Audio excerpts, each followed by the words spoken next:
What's up, everybody? It's your main man Bennett back here and again.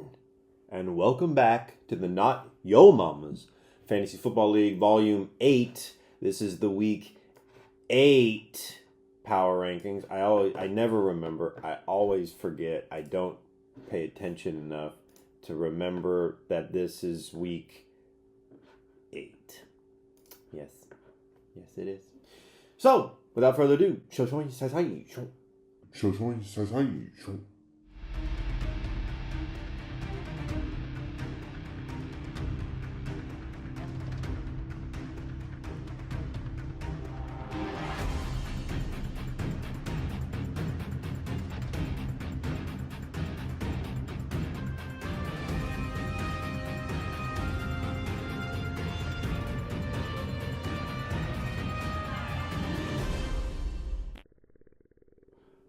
welcome back to the program. We're going to jump right into here. This episode is coming to you Saturday. A little bit late, a little bit tardy. It's been a very week. It's been a very week.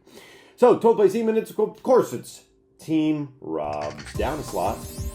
Evan lost to a guy that would have beat anybody. So, there's that. Did Evan play 3 players that were on their bye week? Yes. Did it matter? Could he have done different? No. So the 11th place team, we're going to just to the next team in the 11th slot, and it's Dork. Dork coming in at 11th, up a slot, absolutely demolished Team Rob's in Week 8 with his 148.12 points, winning by almost 80. When Saquon and Josh Allen combine for 56 points, you're going to have a good time. So we'll see what happens next with this team. We'll move right along to the 10th place team. 10th place team. And it is Kids College Funds Baby. So, 10th place last week, 10th place this week. Corey took a loss. Usually my notes are over here. Today, for some reason, they're over here. So, all right. What can we say? Drake London. I believe, had Corey slotted Jalen Waddle or a Dallas Goedert into that flex spot, could have won. Bang, bang. But that's fantasy for you. We'll move on to the 9th place team, as we have now gotten to about, say, we're like at the halfway or beyond the halfway, or right? We just passed the halfway mark. So we'll move on to the 9th place team. 9th place team in the rankings, and it's Betta with Chedda. That's right. Same as last week. Ben did scratch out a win, and therefore moves to 3-5. Jonathan Taylor. Bucks defense got 25 points. And who cares if Jake Ferguson only got 0 points? That'll never happen again for the rest of the season. Lamar Jackson, reloading. What can we say? This team has all of the tools necessary. Only a few games back. Just got to get hot. So we'll move on to the 8th place team. 8th place team, these are your rankings. What I just said about Ben's team, you can't say about this team. It's weekend at Logan's. 4-4, shut the door. What can we say?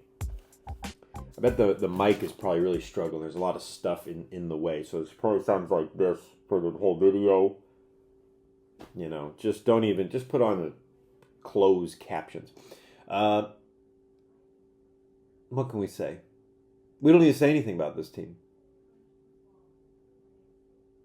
I got 2 guys on this team named Kenneth. Move on to the 7th place team. 7th place team in these year rankings, and it is Outside!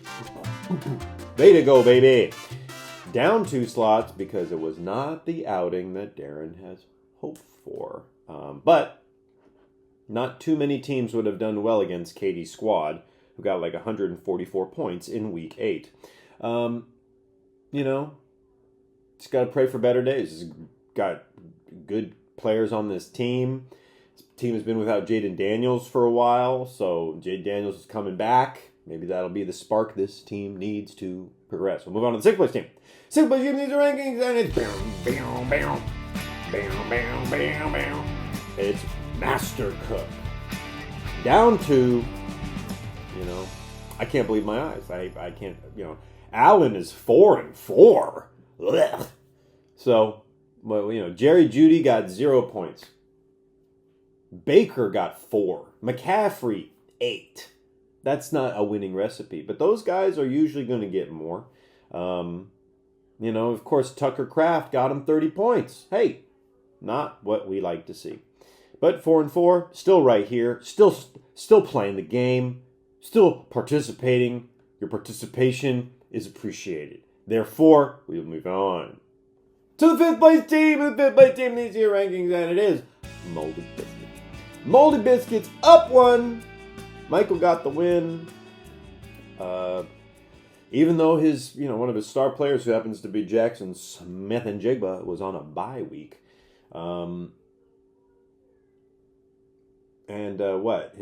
His defense, or something about his defenses didn't do very good.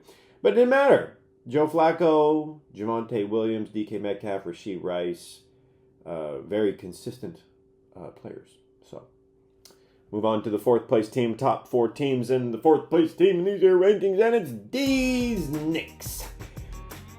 Deez Nix up 3 spots, and let's go ahead and put the crown on Tanner's head right now, because, with Breece Hall and Bo Nix combining for 65 points, you're going to have a good time. Team's 5-3, right at the tippy top with the other good teams. So, that's where you want to be. Move on to the 3rd place team. 3rd place team in these year rankings, and it's the Ghost of Bongtown. Same as last week, because Andrew got a little smacked up. Still 5-3, top of the heap. He was without Puka, Amon-Ra, Travis Etienne, Matt Stafford. Those are that's like the glue. Tony Pollard, Dalton Kincaid, Nick Chubb, they couldn't get it done. So, we'll move on. This team suffered a bye week. It happens. And we'll move right along to the 2nd place team. 2nd place team in these year rankings, and it is Fancy Lads. Fancy Lads, yesterday, down 1. Whitney, he got a win with 103 points. I would have lost to half the league this week. But then again, would have beat half the league too. What do you do with that? Gibbs was on a bye. What else? When your kicker gets you 20 points, that's going to feel good. This team is 6-2, essentially tied for 1st place with the best record. But there is one team that I put ahead of them in their records for today, the rankings. And of course it is. So it's grand salami time. Coming at the top spot. Katie's back on top. When you see James Cook and Mahomes combined for over 60 points, you just, her team got 144 points. And 4 of those 144 came from Bijan. So, that's crazy. This team, rock solid. Some might even say a juggernaut, as it were. Well, that's it for these rankings. Tune in next week. Blessed to you, and happy Halloween.